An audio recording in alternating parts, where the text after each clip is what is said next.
Bonjour, dans cette vidéo, je vais vous faire une analyse du premier chapitre du livre de Claude Lévi-Strauss, donc Race et Histoire.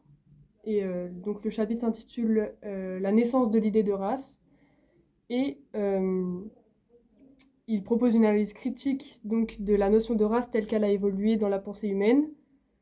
L'auteur remet en question les conceptions traditionnelles de la race en soulignant leur caractère arbitraire et leurs conséquences destructrices sur la société.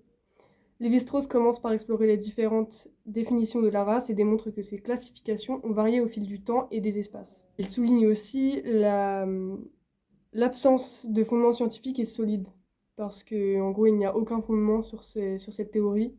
Il montre comment la notion de race a été utilisée à des fins horribles et des fins purement discriminatoires envers des groupes humains, créant ainsi des divisions artificielles et des préjugés. Pardon. L'auteur met également en avant les limites biologiques de la notion de race. Donc, il soutient la variation génétique entre les individus au sein d'un même groupe racial est souvent plus grande que la variation entre les groupes raciaux eux-mêmes. Ainsi, l'idée de race en tant que catégorie biologique distincte est complètement réfutée. Lévi-Strauss propose ensuite une alternative à la conception traditionnelle de la race. Il suggère que la diversité culturelle et linguistique des sociétés humaines est plus significative que les différences superficielles de couleur de peau ou des traits physiques.